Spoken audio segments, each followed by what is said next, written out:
ازيكم يا اخوات، عاملين ايه؟ يا رب تكونوا دايما بخير. فيديو النهارده هقول لك ازاي تجيب اجمد خطه. هقول لك على اجمد خطه واندر خطه الصراحه جامده جدا جدا جدا. والصراحه الخطه دي من افضل الخطط اللي انا لعبت بيها، وهوريكم قدامكم يعني بالتفصيل ازاي انا كسبان بيها كام ماتش في الديفيجن، واتاهلت بيها للديفيجن الرابع بكل سهوله. اقسم بالله يعني انا امبارح كنت ديفيجن 7 واتاهلت لديفيجن 4 بكل سهوله. يعني بص، ما حسيتش ان انا اصلا بلعب، كل ماتش نازل بفوز. يعني انا الصراحه ما حسيتش اني بلعب اصلا. فتعالى اوريكم، بس تعالى اوريكم ايه اللي هم الماتشات اللي انا لعبت بيهم. بص، ولا خسارة 2-1 2-0 3-0 3-0 1-0 1-0 1-0 1-0 3-0 1-0 3-0 2-1 2-0 2-0. يعني بص يا اخواتي، بص كمية الفوز مش طبيعية. يعني 1-0، بص كمية فوز مش طبيعية. انتوا شايفين كمية الفوز اللي انا فايزه التشكيلة دي.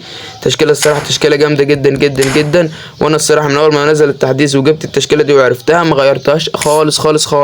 فتعالوا اوريكم التشكيله. فبس قبل ما اوريك التشكيله ما تنساش لو عجبك الفيديو تدعمنا بلايك وسبسكرايب والصلاه على النبي محمد عليه الصلاه والسلام، وتنزل تذكر الله في كومنت. وبس كده، تعالوا اقول لك على الخطه.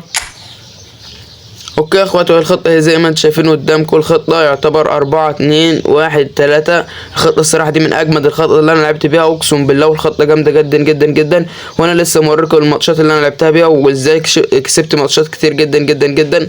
فالخطه الصراحه جامده وتسهل انك تعملها. بس تعال اقول لك على اساليب اللعب بتاعتها. اوكي يا اخواتي، لازم الاثنين اللي راس الحربه دول يكونوا هما الاثنين يكونوا جول بوشر، تمام. وصانع والاس ده يكون لازم تخليه اللي هو كلاسيك رقم 10، تمام، اللي هو كلاسيك نمبر 10، تمام. وده يكون كريتيف بلاي ميكر، او يعني بالاخص لازم تكون نسخه من ميسي.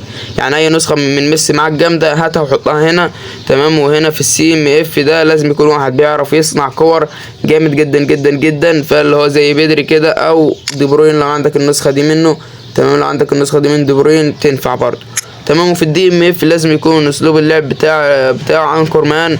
ويفضل انه يكون مثلا كازيميرو لو معاك نسخه حلوه منه، لو معاك النسخه اللي لو طلعت لك النسخه اللي لسه نازله في الباكج ده تحطها، او رودري النسخه دي. يعني رودري النسخه دي الصراحه جامده جدا جدا ومحدش بيعرف يعدي منه بالكوره، تمام. في الRB تخليه RB متقدم، اللي هو يكون متقدم جناح متقدم، تمام. والLB برضو تخليه اللي هو يكون دفاع شويه، يخليه بيلد اب مثلا او دستروير، تمام. بس لو خليته بيلد اب هيكون احسن، تمام. والجون اللي هو يكون حارس دفاع، ما يكونش بيتقدم كتير، يكون حارس دفاعي زي تير شتيجن كده.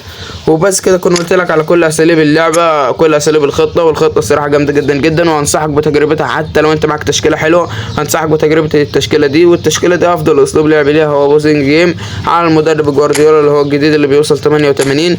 فبس كده كنت قلت لك على كل حاجه في فيديو النهارده. اتمنى لو الفيديو عجبك تدعمنا بلايك وسبسكرايب وتصلي على محمد عليه الصلاه والسلام، وتشترك في القناه يا اخواتي عشان ده بيساعدنا ان احنا نستمر في صناعه المحتوى. تشترك في القناه عشان تدعمنا. وبس كده، اشوفك الفيديو الجاي على خير يا صاحبي، سلام.